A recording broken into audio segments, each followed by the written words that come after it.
কলিযুগে তো কলিযুগে কেমন হবে একটু আগিয়ে বলে দেবেন প্রভু, কেননা আমরাও তো আজ সে সময় থাকবো না। তো কলিযুগটা হবে কেমন? তার আগে গুরুকুলে তো সব শিখেছে কলির আয়ু 4,32,000 বছর, তারপরের আয়ু তার ডবল 8,64,000, ত্রেতা যুগের আয়ু তার 3 গুণ, মানে 17 লক্ষ কত এরকম হবে, 12 লক্ষ কত 96, 12,64,000, আর 70 যুগের হচ্ছে 17 লক্ষ 28। তো তার কলিযুগটা কেমন হবে এটা একটু শুনতে চেয়েছেন।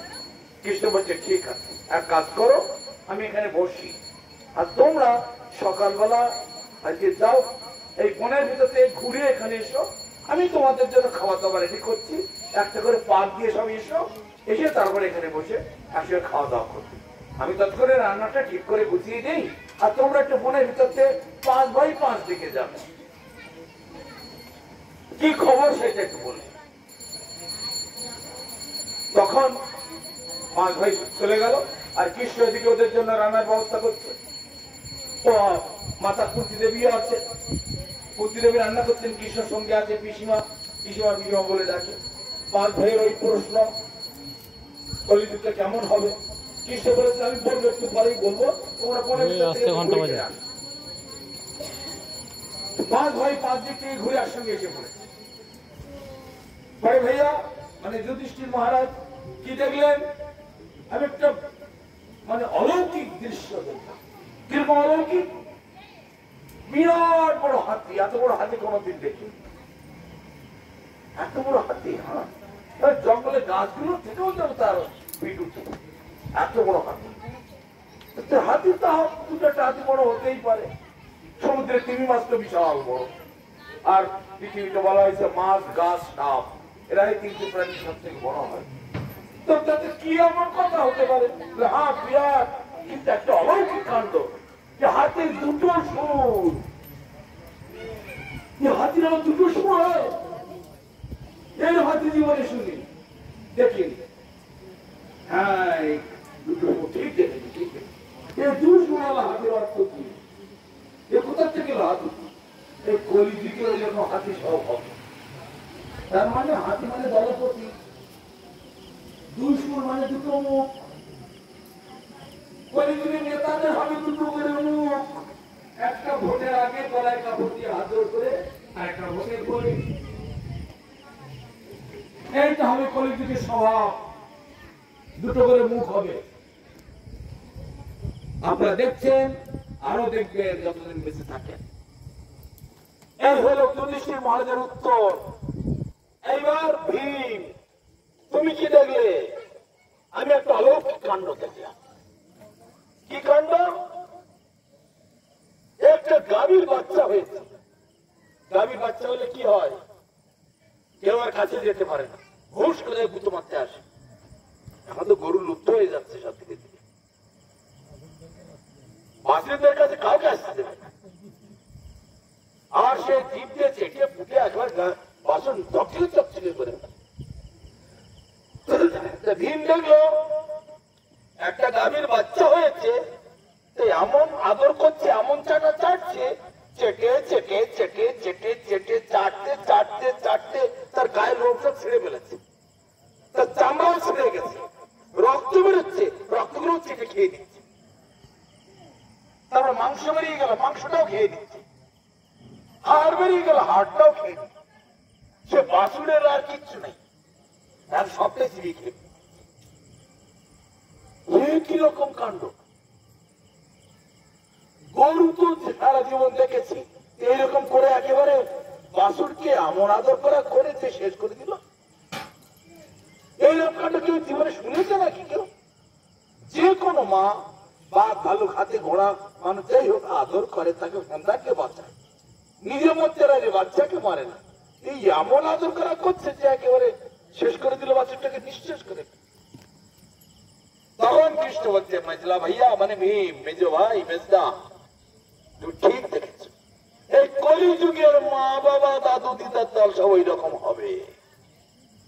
তাদের ছেলে ফুলে নাতি পুতিকে এমন আদর করা করবে একেবারে 7 জন্মের আদর করে একেবারে করবে, তাকে একেবারে জমের বাড়ি পাঠিয়ে তার ছাড়বে, বাঁচতে দেবে না। আদরের ঠেলায় ঘোর নরকে পাঠাবে, নিজেও যাবে তাকেও পাঠাবে, এমন আদর করা করবে। কোনদিন ভগবানের কাছে যেতে দেবে না, ভগবানের নাম করতে দেবে না। কোন ছেলে যদি বলে আমি তো মন্দিরে গেছিলাম, এই করে দেরি হলো কেন? ওদের বাড়ি সাধু এসেছে, কীর্তন করছিল, ভাগবত কথা হচ্ছিল। তোর কি, কেন তুই গেলি? হ্যাঁ বাড়িতে পড়া আছে, কালকে আবার মাস্টার আসবে, তারপরে সকালে স্কুল আছে, ওখানে আড্ডা দিতে গেছিলি? হ্যাঁ 2-4 ঘা বসিয়ে দিল।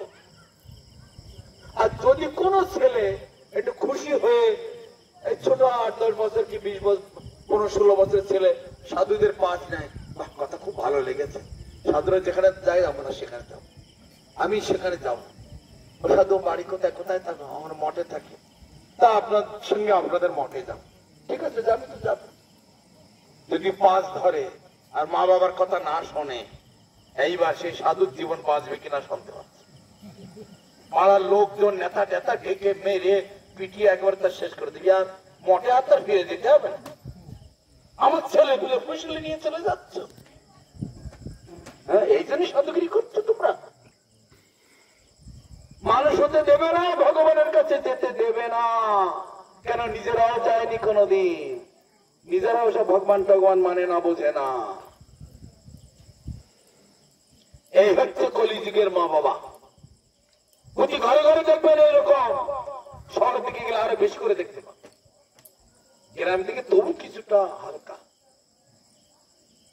তারপরে এবার তৃতীয় পাণ্ডব অর্জুন এসেছে। তুমি কি দেখলে পার্থ? আমি তো একটা অলৌকিক জিনিস দেখলাম, সবাই তো অলৌকিক দেখছো, তুমি কি দেখলে? এক জায়গায় দেখলো 6টা কুয়ো পাশাপাশি, কুয়োতে জল ভর্তি হয় কি, সে কোথাকার জলে ভর্তি হয়? হ্যাঁ এই বয়সটা তো হয়েছে, মাথায় বুদ্ধি হয়নি। কি হলো, জলটা আকাশ থেকে হাত পড়ে নাকি? কি হলো, জলটা ওঠে কোথা থেকে? কুয়ো জল মাটির তলা থেকে ওঠে, আকাশ থেকে কুয়ো জল পড়ে কুয়ো ভর্তি হয়। পাশাপাশি 6টা কুয়ো, তো 5টা কুয়ো ভর্তি, জলের খানায় খানায় জল, আর একটা কুয়োতে জল নেই। এর বা কাণ্ড অর্থটা কি? বলছে কলিযুগে প্রত্যেক বাড়ি বাড়ি ওইটাই হবে, শালা শালি আত্মীয় স্বজন কুটুম্ব ছেলে মেয়ে স্বামী স্ত্রী সকলের ভাত কাপড়ের অভাব নেই। শুধু ভাত কাপড়ের অভাব হবে বাড়ির বুড়ো বুড়ি মা বাবা গুলো, তাদের কপালে ভাত কাপড় জুটবে না, ওষুধও হবে না, বাবা গো মা গো করে ছটফট করে মরবে,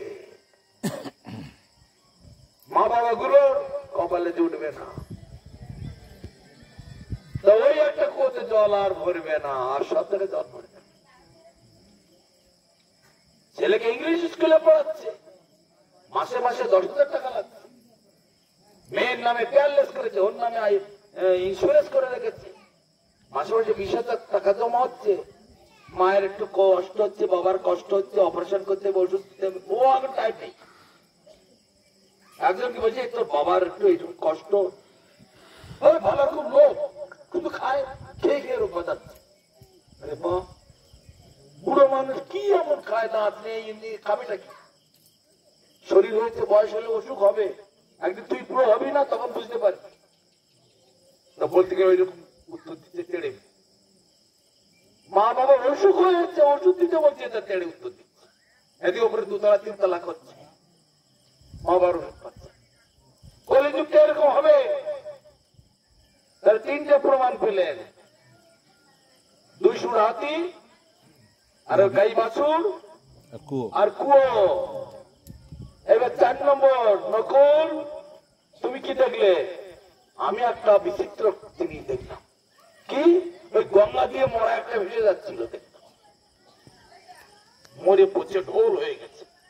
মরা একটা পাখি বসে আছে ডানা ছড়িয়ে, পাখির গায়ে লেখা হরে কৃষ্ণ। হরে কৃষ্ণ কৃষ্ণ কৃষ্ণ হরে হরে, হরে রাম রাম রাম হরে হরে। খুব বড় পাখি। তো পাখি বসে আছে কি, তো পাখি বসে সেই মরার গায়ে যে পোকা হয়েছে পোকাগুলো খুঁটি খুঁটে খাচ্ছে, পোকাগুলো খুঁটি খুঁটে খাচ্ছে, গায়ে হরে কৃষ্ণ লেখা, গলায় আবার মালা। এ কি কাণ্ড! তখন কৃষ্ণ বলছে কলিযুগের বেশিরভাগ সাধু ওই রকমই হবে,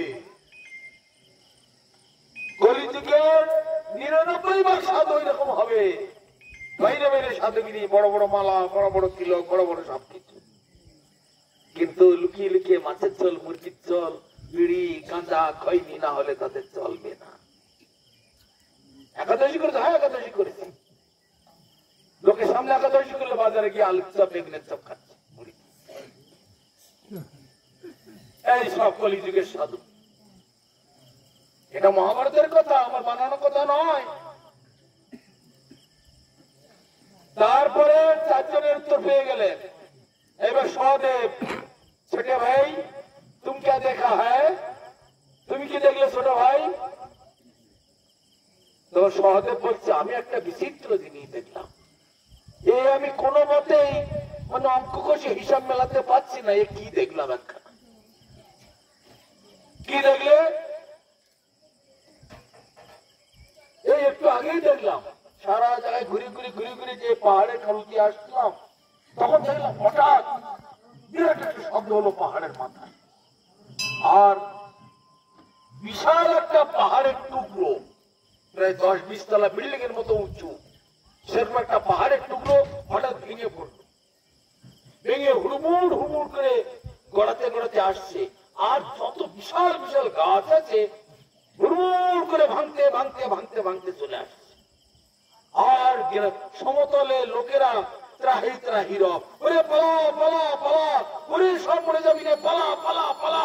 সব ঘর বাড়ি ছেড়ে যে যার মতো ছেলে পিলে গুলো কোলে করে নিয়ে বাড়ি ঘর ও টাকা পয়সা তুলে নেবার টাইম নেই। ওই পাহাড়ের টুকরোটা পড়লে একবার কত দিতে গড়িয়ে যাবে তার ঠিক নেই, সব মারতে মারতে চলে যাবে, হুড়মুড় করে পড়তে পড়তে আসছে, আর বিশাল বিশাল গাছ একবার ধরাশায়ী করতে করতে চলে আসছে। আস্তে আস্তে আস্তে আস্তে যে নিচের দিকে এসেছে, নিচের দিকে তো একটুখানি গরু ছাগল ওঠে, আর এই ঘাস টাসটা খেয়ে নেয়, খেয়ে খেয়ে ওখানকার গাছ টাছ গুলো বেশি বড় নেই, ছোট ছোট দুর্ব ঘাস টাস হয়ে আসে। বড় গাছগুলো তো উপরের দিকে, অত দূর গরু ছাগল উঠতে পারে না, নিচের দিকে ছোট ছোট ঘাস, দুর্ব ঘাস, ওই দুর্ব ঘাসের মাথায় গিয়ে পাথরটা আটকে যায়, আর যেতে পারছে না। কিন্তু যে বিশাল পাহাড়ের টুকরোটা পাহাড় ভাঙতে ভাঙতে চলে আসলো, হাজার হাজার গাছ ভাঙতে ভাঙতে চলে আসলো, সে এসে ওই গোড়া এসে দুর্ব ঘাসের মাথায় আটকে যায় কি করে?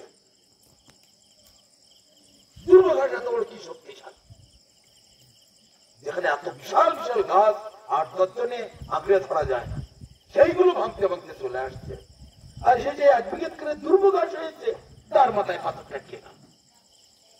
এ কি সম্ভব? এটা কি করে সম্ভব? কৃষ্ণ বলছে হ্যাঁ সম্ভব। এটার অর্থটা কি হলো? তখন কৃষ্ণ বলছে এই কলিযুগে যত ধর্মকর্ম করছে, ধর্ম হচ্ছে একটা, কিন্তু আঙ্গুলি গুনে দেখুন তো দল কত? একটাই যদি দল হয়, বংশ যদি একটা হয়, একভাবে ছেলে মিলে যদি হয়, কেউ মন্ডল, কেউ ঘোষ, কেউ রায়, কেউ মিত্রের, কেউ সর্দার, কেউ অবতল হয় নাকি? একভাবে ছেলে মিলে একরা ঈশ্বর কৃষ্ণ আর সব মৃত্যু। কিন্তু ধর্ম এত কেন? হিন্দু, মুসলমান, খ্রিস্টান, বৌদ্ধ, জৈন, ইহুদি থেকে শুরু করে আবার প্রত্যেকটা গ্রুপের মধ্যে আবার হাজার হাজার ডালপালা ভর্তি সারা পৃথিবী জুড়ে, কিন্তু কেউ উদ্ধার করতে পারবে না। উদ্ধার করবে যারা কলিযুগেতে এই হরিনামকে আশ্রয় করবে, তারাই, আর কেউ উদ্ধার হবে না। ওই দুর্বঘাট হচ্ছে হরিনামের স্বরূপ। বিশাল বিশাল গাছ, কেউ কাউকে বাঁচাতে পারবে না, তবু ছাড়বো না। আমি যেটা বুঝেছি তাই নিয়ে থাকবো। এইরকম সব স্বভাব, এইসব পূর্বজন্মের কর্মফল, পূর্বজন্মার্জিত কর্মফল প্রত্যেক ধাবতী ধাবমান। আমরা অমুক ঠাকুরের শিষ্য, আমরা অমুক গুরুর শিষ্য, আমরা অমুক মতের শিষ্য, আমরা তমুক মত। আমাদের গুরু বলেছে মালা লাগবে না, আমাদের গুরু বলেছে মালা জপ করতে হবে না, আমাদের গুরু বলেছে হরে কৃষ্ণ করতে হবে না, আমাদের গুরু বলে দিয়েছে একাদশী লাগবে না। দেখো সব ভোগের ধান্দা, কিন্তু ঐকান্তিক ভাবে হরিনামকে আশ্রয় করবে না। বললাম না একটা ভাগবত সভা হচ্ছে, এত লোক এখানে, কটলের কপালে তিলক আছে। আমি অনেক জায়গায় সবাই বলি, হ্যাঁ গো কারা কারা হিন্দু আছো, কারা কারা মুসলমান আছে, হাত তুলে দেখাও। হ্যাঁ আমরা সবাই হাত তুলে, সবাই হাত তুলেছে কেন? আমরা সবাই তো হিন্দু এখানে। না, হিন্দু হলে তার চিহ্ন আছে, গলায় মালা থাকে, কপালে তিলক থাকে, হরিনাম থাকে। তো তোমরা তোমাদের কোথায়? হ্যাঁ তোমরা হিন্দু? আর দুপুরে কি খেয়ে এসেছো?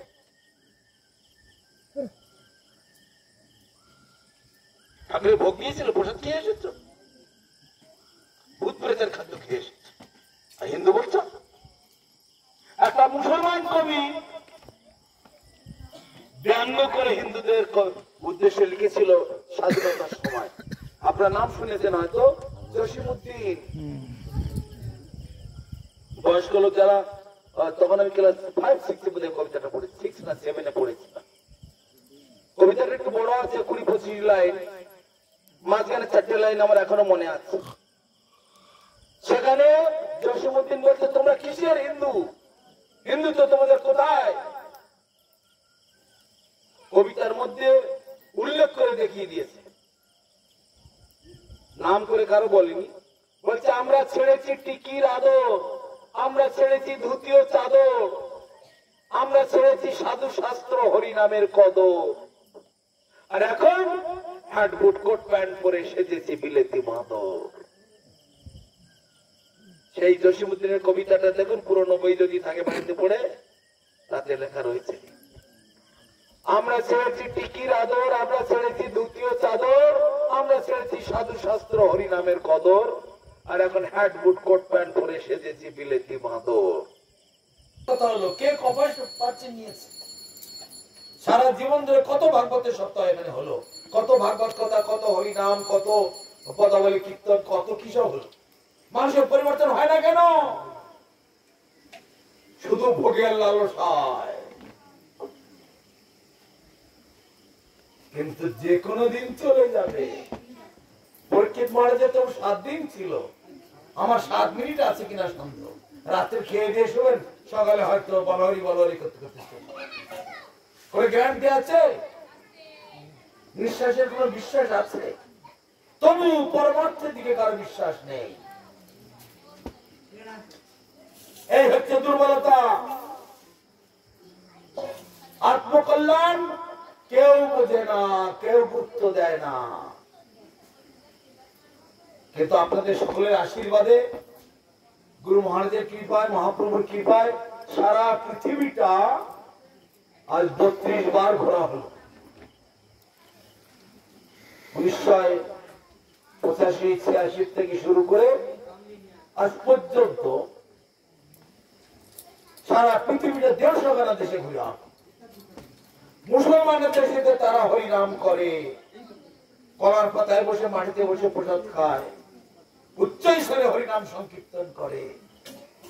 খ্রিস্টানদের দেশে হাজার হাজার খ্রিস্টান, তারা হরিনাম করছে, ইহুদিরা হরিনাম করছে, বুদ্ধিস্টরা হরিনাম করছে, তারপরে আরো বিভিন্ন সব আব্রাহাম বলে একজন সম্প্রদায়, তারাও করছে। সারা পৃথিবী জুড়ে এরকম ধর্মের প্রায় 1000 ধর্ম রয়েছে। শিখ, জৈন, বুদ্ধিস্ট, পার্সি, খ্রিস্টান, ইহুদি, কত এই করে করে মহাপাপ। কেউ বলে শিশুহত্যা মহাপাপ, কেউ বলে গুরুহত্যা মহাপাপ, কেউ বলে স্ত্রী হত্যা মহাপাপ, যে রাখলি বলে তা নয়। যত রকমের পাপ আছে সর্বশ্রেষ্ঠ পাপ হলো আত্মবিস্মৃতি। আত্মবিস্মৃতি মানে নিজেকে না জানা। নিজেকে না জানার মতো অপরাধ আর এর থেকে বড় পাপ আর কিছু হয় না। আমি কে, কোথা থেকে আসলাম, এখানে আসার আগে কোথায় ছিলাম, আবার যে কোনো সময় চলে যাব, চলে কোথায় যাব কেউ বলতে পারে? জানতে স্কুল, কলেজ, ইউনিভার্সিটি, ওই আমেরিকার বার্কলি ইউনিভার্সিটি, ক্যামব্রিজ ইউনিভার্সিটি, তারপরে যেখানে যত সারা পৃথিবী জুড়ে বড় বড় ইঞ্জিনিয়াররা চন্দ্রযান পাঠাচ্ছে, রকেট তৈরি করছে, কম্পিউটার তৈরি করছে, অ্যাটম বোম তৈরি করছে, তাদেরকে জিজ্ঞেস করছে তো জন্মের আগে কোথায় ছিলে, মৃত্যুর পরে কোথায় যাবে, তাদের কাছে উত্তর নেই। তাহলে কি যে শিক্ষিত লোকেরা আমেরিকার বার্কলি ইউনিভার্সিটিতে একবার একটা প্রশ্ন করেছিলাম, ওখানকার সব প্রফেসর প্রিন্সিপালদের নিয়ে একটা অনুষ্ঠান, বিরাট অনুষ্ঠান চলছিল, 1.5 ঘন্টার অনুষ্ঠান ছিল, শেষকালে অনুষ্ঠানটা 3.5 ঘন্টা হয়ে গেল। সেখানে প্রশ্ন করেছিলাম, আপনারা এত লক্ষ লক্ষ ছেলে মেয়েদের পড়াচ্ছেন, পড়িয়ে লক্ষ লক্ষ টাকা, কোটি কোটি টাকা খরচা হচ্ছে তাদের, আপনারাও আয় করছেন, বলুন এই কোটি কোটি টাকা খরচা করে এত এনার্জি দিয়ে এত ছেলে মেয়ে পড়িয়ে আপনাদের লাভটা কি হচ্ছে? আর না যদি এদের পড়ান লোকসানটা কি আছে? তাই এত কষ্ট করে পড়িয়ে লাভটা কি হলো, আর না পড়ালে লোকসানটা কোথায়? সব স্তব্ধ হয়ে থাকে, কারো মুখে উত্তর বেরোল না, সাহস হলো না উত্তর দেওয়া। আর জার্মানিতে একটা অনুষ্ঠান হচ্ছিল, সেখানে একটা প্রাইমারি স্কুল, স্কুল কর্তৃপক্ষ সেই স্কুল থেকে পাশ করে গিয়েছে যত ছাত্র ছাত্রী, এক্স প্রফেসর, প্রিন্সিপাল, জজ, ম্যাজিস্ট্রেট, ব্যারিস্টার, ইঞ্জিনিয়ার, সায়েন্টিস্ট যত সেই স্কুল থেকে পাশ করে গেছে, সকলকে ফোন করে করে ডেকেছে। ভারতবর্ষ থেকে একজন সাধু এসেছেন, ধর্মযাজক এসেছেন, তার সঙ্গে এখানে বসতে হবে, আপনারা সবাই আসুন, আমাদের স্কুল, তোমাদের স্কুলের সম্মান বাড়াবার জন্য তাদের সঙ্গে বসতে হবে। 2 ঘন্টার প্রোগ্রাম, সেই প্রোগ্রাম হলো 5 ঘন্টা ধরে। শেষকালে কি বলছে, সবাই প্রশ্ন করছে, এখানে প্রশ্ন করলে তো কেউ কারো প্রশ্ন করে পারে, সব মুখ বুঝে থাকে, এই যদি কারো কোনো প্রশ্ন আছে সবাই দিকে দিল ঢাকাচ্ছে, কিন্তু বলে সবাই হাত উঠেছে, সবাই কিছু না কিছু জিজ্ঞাসা করে, সবাই খাতা কলম নিয়ে বসে, সবাই টেপ রেকর্ডার নিয়ে বসে, সেই জন্য ওদের প্রশ্নও থাকে, জানার আগ্রহ থাকে। হচ্ছে আপনি এই 4-5 ঘন্টা ধরে অনেক কথা বললেন, এত কথা কি মাথায় রাখা যায়? এত কথা কি করে মাথায় থাকে? আপনি একটা কাজ করুন, এক লাইনের মধ্যে সংক্ষেপে একটা উপদেশ আমাদের দিয়ে যান, সেটা যেন আমরা পালন করি।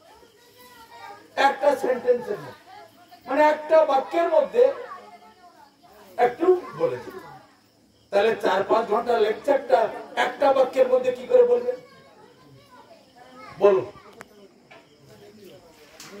4-5 ঘন্টা ধরে একটা লেকচার হইলো, প্রোগ্রাম হলো, একটা বাক্যের মধ্যে, যেটা আমাদের মাথায় থাকে, অত কথা তো মনে থাকবে না। তখন ওদের শোনালাম, ঠিক আছে, একটা বাক্য মানে একটা সেন্টেন্স আমি বড় হতে পারি, আমি হাত তার হাত তার হাত একেবারে দুটো কথাই বলে দিচ্ছি, সমস্ত প্রোগ্রামটার উত্তর মাত্র দুটো কথাটা মনে, এটা তো মনে থাকবে। হ্যাঁ বলুন দেখি, বললাম you have to be civilized, তোমরা সবাই সভ্য হয়ে যাও,